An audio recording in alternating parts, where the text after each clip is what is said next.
following program is to provide entertainment and information. It is not considered to be any legal or investment advice. Good morning, appraisers. Let's talk some real estate. You're listening to the Voice of Appraisal, the #1 appraisal podcast in all of America that always brings you the latest news and information from the front lines of the real estate market. Anything from market conditions, appraisal regulations, cryptocurrencies, big bank news. Folks, you have a question, we have all of your answers. We are the one-stop source for all of your real estate appraisal information needs. If you want to be in the know, you have definitely tuned in to the right show. I'm Phil Crawford.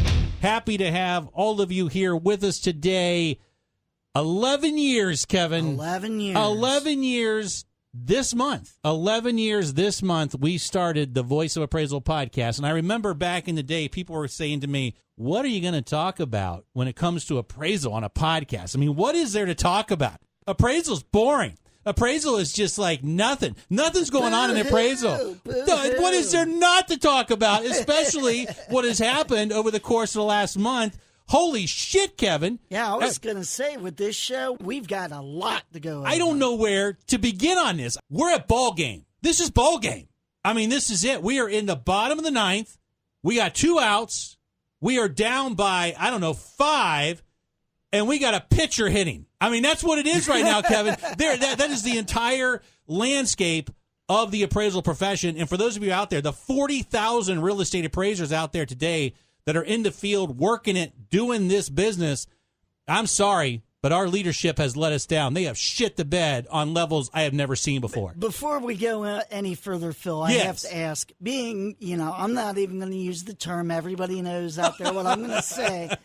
Why do I feel for the last 11 years I've been banging my head against the wall? We have been. Let's go ahead and get right into it. Let's talk about the Appraisal Foundation. So today we're going to talk about the Appraisal Foundation, the new Q&A, the questions and answers that the Appraisal Foundation put out. This thing's worse. This is almost as bad as the misleading definition, okay? Almost as bad as that. And then we're going to talk about the Appraisal Institute in another lawsuit, getting sued again. And again. It just broke. Again. Yeah, and again. It just broke out of biz now. There's a brand new lawsuit, and names are being named in this article that have never been named before, Kevin. Uh-oh. Oh, yeah. No, this is some serious right here. I mean, this is some serious bad stuff. So let's go ahead and talk about the Appraisal Foundation. They just released a new Q&A. This is just, it's titled Using Experience as Support for Adjustment. So they say here, if an appraiser is competent to perform a specific assignment, is competent, and has extensive experience in that type of assignment, can they support an adjustment for the property's proximity to a park solely based on that experience? Now, they're using the word experience, which is just, that's just dumb that they're using that word. Right. So, and I know what they're getting at. Trust me. I know the reason why this question was given to them. I don't think the people on the AQB understand why it was given to them. I don't think they either they're nefarious or they can't figure out when they're getting played. Okay. And I think honestly, they can't figure out when they're getting played. Their response to this question, if you can use experience or not to derive an adjustment, the AQB says no. Experience cannot be a recognized method or technique or a substitute for relevant evidence and logic. Adjustments are a type of assignment result that must meet USPAP requirement for credible assignment results. Yes. Wait a minute, Phil. Yeah, I know. Experience doesn't matter. Experience doesn't matter? No. I'm going to start appraising tomorrow. Well, no, but that's what they want. Okay, no, but that's what they want. It's exactly right, Kevin. You hit it right in the head. Somebody out there, and I don't know who it is, wants to be able to say, experience doesn't matter. That way we can hire somebody. Mm-hmm. We can hire Kevin Kinney, a layperson. Okay, we can hire a layperson. a layperson off the street for $25 an hour. But you have no experience, but yet you can produce the same credible opinion of value and results that I can produce because I've been doing it for 28 years. You see, that's the reason why, Kevin. That's the reason why. Experience doesn't matter. It is absolutely unbelievable. They got played. Somebody asked this question for one simple reason. We have this new product, and we have this new position. It's called valuation analyst. Okay, valuation analyst, $25, $27 an hour. They went to the Appraisal Foundation, whoever they is, went to the Appraisal Foundation and to the ASB and said, listen, how can you make it so experience doesn't matter so we can hire these people on at $25 and $27 an hour as valuation analysts, still be compliant with USPAP, but experience doesn't matter? Help us with that argument, because what's going to end up happening is we're going to go after appraisers that have been in this business for like 25, 30 years. Right. And we're going to go after them against using our valuation analysts, and we need to have some sort of credible argument there. Can you make that USPAP compliant? And sure enough, the Appraisal Foundation, through the Appraisal Standards Board, made it that way. It's poorly written. It's a terribly written Q&A. I don't know if they had some legal review done. They probably have not. It says here in the very last paragraph of this Q&A, it says, therefore, for assignment results to be credible, they must be objective and developed when performing the assignment.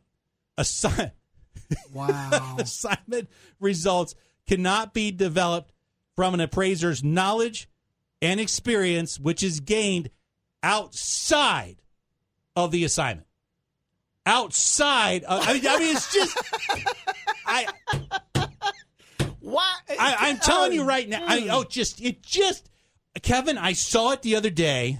And I lost my shit, Kevin. I was going to say. I lost it. I mean, I was just like, are you kidding me? I mean, this is worse than the misleading definition, okay? The misleading definition. We had to deal with that shit for how many years? 4 years with the misleading. 4 years with the misleading definition. The last time I took a USPAP course was with McKissick, which now has another exclusive contract with the Appraisal Foundation. I mean, I'm blown away. So the last time I took a USPAP course, I think it was Lisa Demarius. It was through McKissick. Mm-hmm. And she's like, and she had to make up something. They were talking about the misleading definition. And she had to say something along the lines of, well, if we don't define something at the Appraisal Foundation, you can revert back to the Webster's Dictionary. I mean, what the? I mean, we've gotten to the point now in this business where if we don't define something a certain way, then you have to refer back to Webster's? Jeez. The misleading definition. That was nothing but a cluster. They got played on that one, too. What ended up on that one is some bank, they went to the Appraisal Foundation and said, listen, you know what? We got a problem here. Appraisers make mistakes sometimes. They make mistakes. They're human. They're human, so they unintentionally do something. But we want to destroy them on that. We want to them on those mistakes. So how is it that you can make it so we can go after an appraiser when they make a mistake? And that's when they came up with the misleading definition, where if you intentionally or unintentionally misled somebody, then you're in violation of USPAP. Same thing here.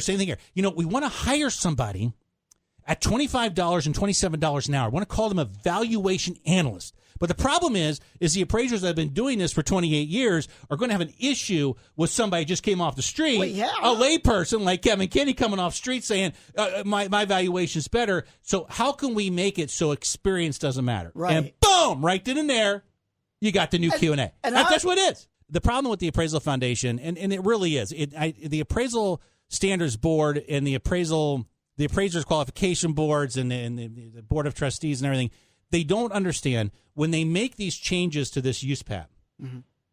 It impacts the way 40,000 professionals practice their profession. They don't understand that. They don't grasp that. They get used all the time because someone has another agenda. Right. They don't understand it. It really does impact 40,000 professionals out there today. I do have a serious question for you now. Yes. Since USPAP is tinkered with, I guess I should say, every 2 years. Tinkered. Okay, that's good. Okay, or it's revised. It's revised. Yeah, it's revised. Every 2 years. Yes. Is there a possibility within that 2 years they can give an amendment to USPAP? Oh, yeah, they can do anything they want to do. They make this shit up as they go along. They've been doing it for 30 years, Kevin. I mean, that's just what it is. They can do whatever they want to do. The misleading definition could have gone down the next week. It could have gone down the next month, right? Right. They kept it on the books for a very long time. They're very stubborn. They're very stubborn. They dig their heels in. It's going to be one of those things. I can see it now.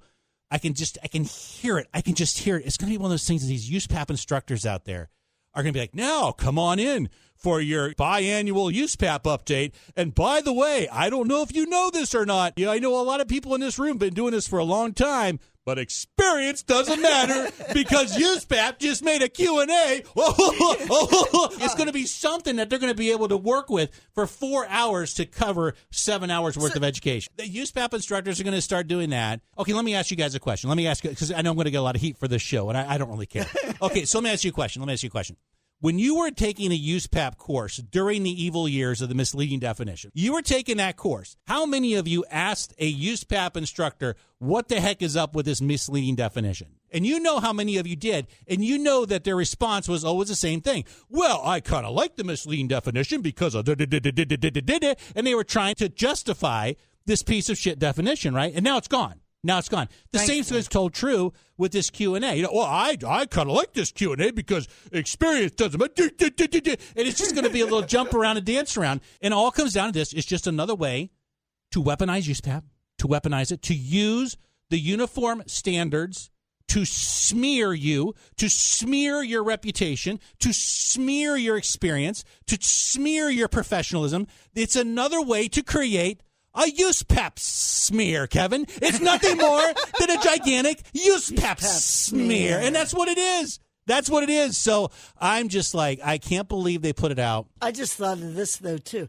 Yes. God forbid you get called before the state. Oh. And they say, well, you've been doing this for X number of years. You should know better. You should. Well, and then you come back and say, well, experience doesn't matter. Exactly. Experience doesn't matter. No, with USPAP. Doesn't matter at all. And it'll be a wonderful way for somebody on a state board who happens to have a competitor who's probably been competing with them for, I don't know how many years, Kevin, right, to get rid of them. Exactly. So, it's just the weaponization, the USPAP smearing, it's just enough to just make you shake your head. This is just nothing more than a way for someone to justify a $27 an hour guy coming off the street.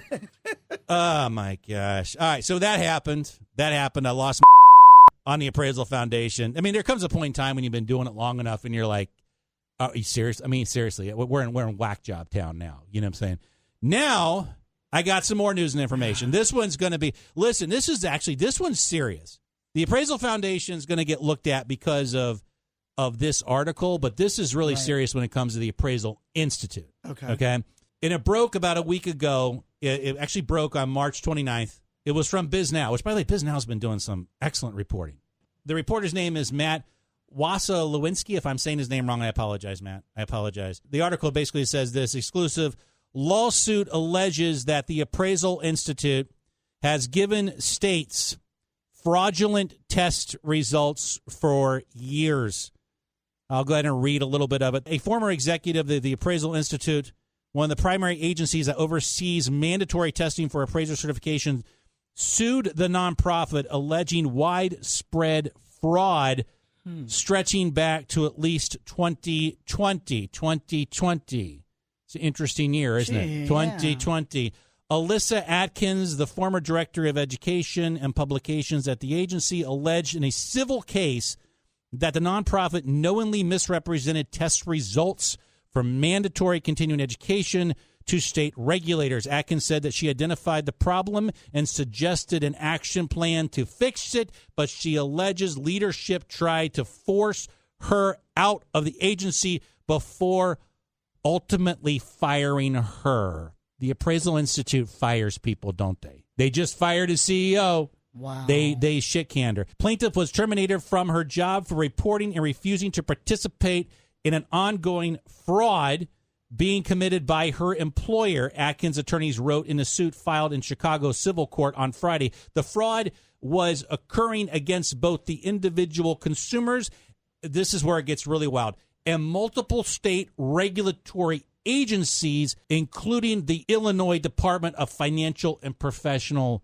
Regulation. That gets real serious right there. Now you're getting in the weeds. You're committing fraud against a government body. Yeah. Not good. Not good. I'll continue. The Appraisal Institute and its senior executives are accused of covering up a faulty test scoring system for the Uniform Standards of Professional Appraisal Practice, the USPAP smear, which includes exams that appraisers are required to periodically take to maintain their certification. The test is the same across the country, but each state has its own threshold for passing, which is true. Atkins alleges that the Appraisal Institute ignored state-level requirements and instead used single standardized scoring to determine whether a student passed. In states with lower scoring thresholds, the trade group recorded some students had failed when they had actually passed. In states with a higher threshold, state agencies were told that some students passed that should have failed. The Appraisal Institute did not respond to the request comment on Saturday. Now, the Appraisal Institute has responded, by the way. Okay. The Appraisal Institute has responded on LinkedIn, and they have said that this is false. That's even more fucked up because they've actually taken a stance now. Okay. For a change, they took a stance? Well, I mean, I wouldn't have done it. I would have, if I ran an organization, I would have said, listen, our attorneys are looking into it. We're looking into the allegations. Right. We'll get back to No, they actually took a stance and said, no, it's false. Whatever happened to them, just having them come out and say, this is ongoing litigation. We are not commenting right now. Right. You would think that would be the case, right? Right. That did not happen. So that was the statement they just made. Okay. I'll continue on because this is where it gets even deeper, okay? The suit says that Atkins uncovered this issue in September of 2024. So she found it in September of 2024. Some other things were going on at the Appraisal Institute in September of 2024. We'll talk about that later on. And then realized the system had been in place and producing fraudulent test results since at least 2020. Executives at AI allegedly were aware of the misreporting, and when Atkins flagged it, she was told the situation was don't ask, don't tell type of policy, according to the suit. I would characterize her failure to fix many problems my client found as laziness. Jordan Matias, an attorney at 1818 Legal representing Atkins, said in an interview with Biz Now, I don't believe the intent... Well, no, hold on a second. Now we're getting back to the misleading definition again, aren't we? Okay, hold on a second. I don't believe the intent was to deceive the state, but was that they did not want to put in the time and the effort to fix the problems. After the executives allegedly refused to address the issue, which impacted tests administered by the Appraisal Institute, as well as a third-party contract in Pearson,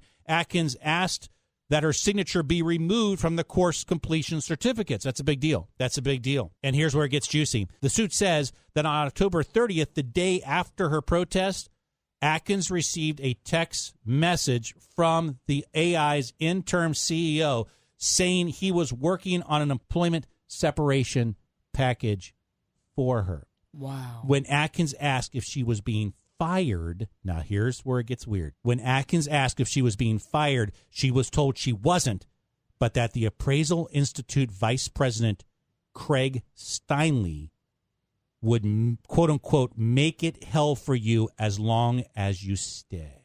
Craig Steinle. This is the first time that I have seen Craig Steinle's name in print this large, this national ever. We know he's been leading movements inside of the Appraisal Institute. By the way, full disclosure, I'm not a member of the Appraisal Institute. I don't know Craig Steinle. I've never talked to Craig Steinle a day in my life. But this is the very first time we're seeing the name Craig Steinle. Also very interesting that he would make it hell for you as long as you stay. Make it hell on you for as long as you stay. That is a really big statement right here. He said Atkins notified the company's human resource department of the erroneous test scores on October 31st. She was fired on December 10th. So she's seeking punitive damages and attorney's fees and everything else. I'll continue on with the article. The lawsuit comes amid another high-profile leadership fracas at AI. In September, the nonprofit's board of directors, now this is very interesting too. Now, if you're a board of director over at the Appraisal Institute, you got to do two things. Get your letter of resignation together immediately and call a lawyer. All right. Now, you're going to have lawyers through the AI, but at least get that letter of resignation ready because your face is going to be planted all over the place going forward. Okay. This is really serious stuff here. It says here, the nonprofit's board of directors forced out CEO Cindy Chance in what she described as a secret board meeting. Chance had been in the role since August of 2023 and said after her firing that she was pushing for reform at AI that would have increased its independence from the corporate sector where it offers oversight. Since being fired, Chance has become an outspoken critic of AI and the Appraisal Foundation, a separate organization that sets the standards for appraisers that form the basis of curriculum for AI and other test providers. In a statement to Biz Now on Saturday, Chance said she got a similarly listless response when flagging other issues to the board and to senior management. She quotes, the issues cited in Alyssa's complaint align with my experience there. Okay, so she had some experiences there, but they don't really matter, so we're going to move on. She said, I was hired to turn the organization around and hired her in turn to do the same. I reported serious issues with education and problems of a similar magnitude in other areas to the board. And the article ends with a statement of USPAP. USPAP is updated by the Appraisal Foundation biannually, and appraisers have 4 years chafed at what some see as arbitrary continuing education requirements to test appraisers on esoteric changes to policies that have very little real-world impact. USPAP and the testing regime were described as a money-generating machine by one insider who spoke to BizNow in a 2024 investigation. This is a bombshell article. Not only did they find out that AI may be doing something with test scores, lying to state agencies on top of it, they also are finding out that USPAP is basically useless when it comes up with these little biannual things, the misleading definition, the experience Q&A. Kevin, it's Ballgame. It's Ballgame. Nothing like the USPAP smear, huh? It's just, it's Ballgame. Yeah. 11 years. I didn't know we were monitoring the complete and absolute decline of the appraisal profession and all appraisal leadership. This was a massive, massive article. Jim Park, you remember Jim Park? Yes. Mr. Park, he used to be in control of the appraisal subcommittee in Washington, D.C. Jim Park, he commented on some of this stuff at the Appraisal Institute. Now, Jim's been kind of quiet. But remember, he's got a new position. He's running CRN. He's running the Collateral Risk Network now because Joan Trice is retired. And we wish Joan the very best, right? So Jim Park's over there, and he's not holding back on social media. All right, so this is what Jim Park said when it came to the Appraisal Institute. The recent news about the lawsuit against the Appraisal Institute for deceiving states, aspiring appraisers, and everyone else is truly disturbing if the allegations are borne out. I was an SRA member for about 25 years. I resigned publicly in 2015 because the organization had lost its way. Wow. I didn't know that. It is still lost, ineffective, and possibly acting outside of legal requirements. If these allegations are even remotely accurate, the entire board must resign. That's what Jim said. This is a particular imperative for the senior leadership. That is the only way to start repairing the lost or non-existent trust of the Appraisal Institute. Unfortunately, this creates another pox on the profession. New leadership could help. Members, speak up or lose your chance. They already lost their chance. They fired her. They fired that chance. Jim Park getting really serious out there on social media. I've never heard him talk like this before. I kind of like this Jim Park now. This is actually kind of cool. Look, the bottom line is this. We now have got the Appraisal Foundation completely, acting like a bunch of crazy people. The Appraisal Institute now under the gun with this lawsuit. By the way, another lawsuit's coming. Oh, another lawsuit's on the way, bigger than this one. Oh, yeah. Oh, much bigger. And then it wouldn't surprise me after this debacle if the Illinois Department of Justice maybe starts looking at some stuff, too. I mean, this is serious shit. Jim Park just said you need to resign. To me, it sounds like everybody on the board needs to start looking at their resumes. They got to go. Well, not even a resume. Just get out. Yeah, just get out. Just get out now, because this could get into something that's really serious, especially when it comes to these FTC issues and antitrust, right? I mean, if there's any collusion, if there's any conspiracy, if there's anything going on behind closed doors, and a DOJ gets involved, and that can go right over to an FTC situation. I mean, we've been talking about this for a long time. The amount of risks that the appraisal profession, the leadership in the appraisal profession, puts on themselves on an antitrust level is ungodly. I mean, I call out perceived conflict of interest every time. Every time I see one, I call it out. People get mad at me all the time. But we've always said on this show for 11 years, it's better if you hear it from me than the FTC, right? And listen, guys, this is really serious. You know how old you are. I know how old you are. Kevin and I, 11 years ago, I mean, we were the studs. We were the young guys out there. I was a Lamborghini. Kevin was a Maserati. We were like, yeah, I was 39 years old when I started this podcast. I just turned 50. And a lot of you out there, I'm still the spring chicken. You're even older than me right now. I know you are. So here's the thing.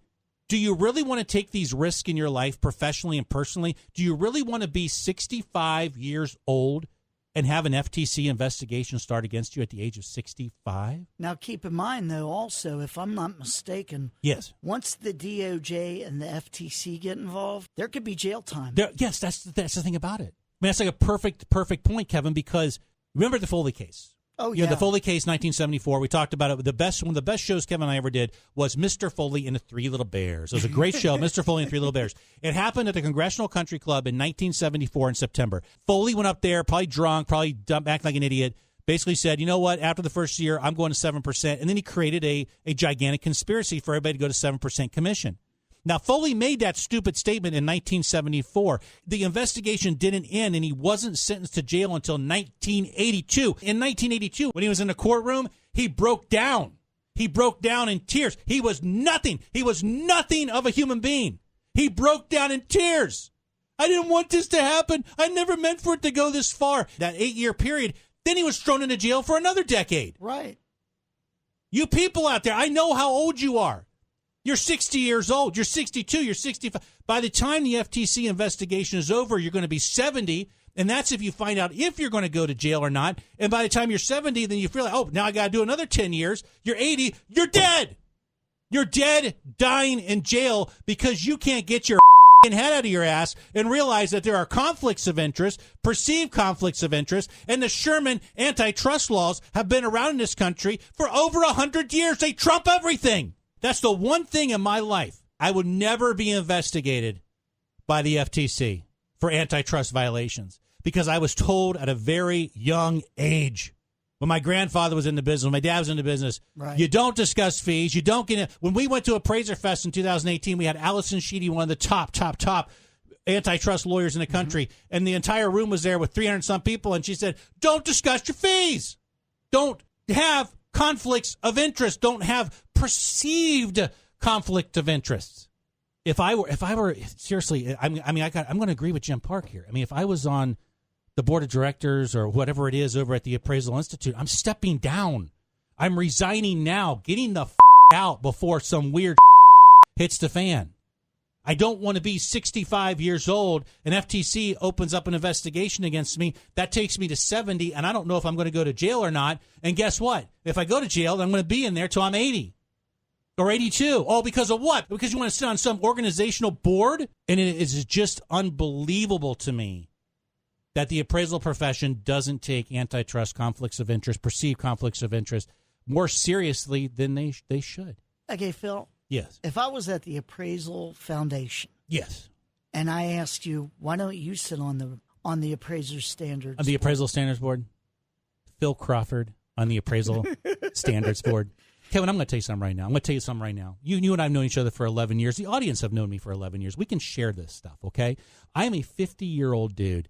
I work out every day. I have a very healthy sex life, okay? I have a healthy sex life. I have a healthy sex drive, okay, Kevin? Do you know? Have you ever seen the movie Airplane? You seen the movie Airplane? Of course. Okay, and you know with the scene where she's like, Jim doesn't have a second cup of coffee. Jim doesn't throw up at home. You know, that would be my wife right there. You know, Phil doesn't usually get ED on a Wednesday night. I wonder what's going on here. It must be because he's on the Appraisal Standards Board. Do you think I would give up my wonderful sex drive to be on one of those boards, Kevin? No, and nobody my age, nobody that's younger is going to get involved in this stuff.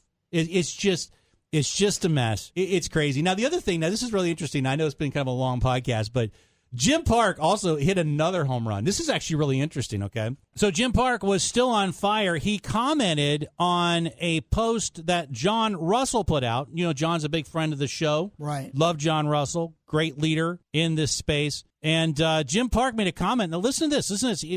John was talking about the regulatory path for the appraisal profession. Jim Park says this. John Russell. One of the main reasons I am raising these issues now, talking about regulatory issues, is because the ASC, the Appraisal Subcommittee, is close to effectively shutting down. Whoa. The agency currently has no leadership and is on the precipice of not being able to fulfill their regulatory responsibilities. Jim Park is basically saying the Appraisal Subcommittee's toast. It's going to get dosed. It's going to get dosed. It's gone. Now, the Appraisal Foundation cannot get dosed. Okay, the Appraisal Foundation it's a nonprofit organization, right? So right. Technically, Elon can't get a hold of it, right? But the Appraisal Subcommittee can get dosed, right? So here's the thing. If the Appraisal Subcommittee goes away, then the Appraisal Foundation will still be in place. The Appraisal Foundation will still have authorization from Congress That's the golden ticket. That's the golden ticket that Jeremy Baggett always talks about. They'll still have the golden ticket, but without an ASC, without an appraisal subcommittee, that's the glue that holds the whole thing together. So if the appraisal subcommittee is sunsetted and goes away, then technically the Appraisal Foundation loses their glue in the regulatory system. You see how messed up it is between the Uniform Standards of Professional Appraisal Practice, the mess that's going on over at the Appraisal Institute. After 11 years, Kevin and I have been saying the things that no one wants to say, have been bringing up the topics that no one wants to bring up, have been stating the obvious on this show because we've got 11 years of podcast experience. This is what you get with 11 years of podcast experience. You know what you get, Kevin? You know what you get when you don't have 11 years of experience podcasting? You know what you get? All of the other appraisal podcasts, Kevin. All of the other appraisal podcasts, a circle jerk of mediocrity. And that's not what we are, Kevin, because we have the experience. This is it. 11 years, Kevin. 11 years when we first started, people said, I don't know what you guys are going to talk about when it comes to appraisal. And 11 years later, I'm like, I don't know what there is not to talk about. Don't worry, because we've got you. We've been with you for 11 years. And I think it's crumbling down, but whatever comes out, whatever's left over, we're going to build it back up again. I've told you before, as a property flipper, it's very, very simple for me. The Appraisal Institute is a bad, bad house that needs to be torn down, taken down the studs. There's no plumbing because there's shit all over the place. There's no electric because there's no new ideas. It needs to be taken down the studs and rebuilt again. The Appraisal Foundation, I don't know. I mean, what do you want me to say? I don't know. I've already said enough. They can go ahead and take notes and make changes later on. So, ladies and gentlemen, I want to thank you all for being with us for 11 years. I want to thank you for listening, for being out there, for supporting the show. If you guys want to have one of our free, I said free, I Love Appraisal Waivers Stop Data Cancer postcards sent to you. Just give us your name and your address to info@voiceofappraisal.com, info@voiceofappraisal.com. Your data will not be shared with anybody, and Kevin and I will send some fabulous gifts and prizes your way. So, ladies and gentlemen, we have come to the end of our show, and as always, I would like to thank you for listening as we journey through the mysteries and complexities that are, in fact, the real estate appraisal profession. I would like to thank my producer, Kevin Kenny, for being here for his thoughtful insight and knowledge. God willing, we're going to be back here very soon, continuing to report from the front lines of the real estate market. In the meantime, you kiss your spouse, you hug your children, enjoy your day, be safe in the field. You've been listening to Phil Crawford on Voice of Appraisal. We'll talk very soon.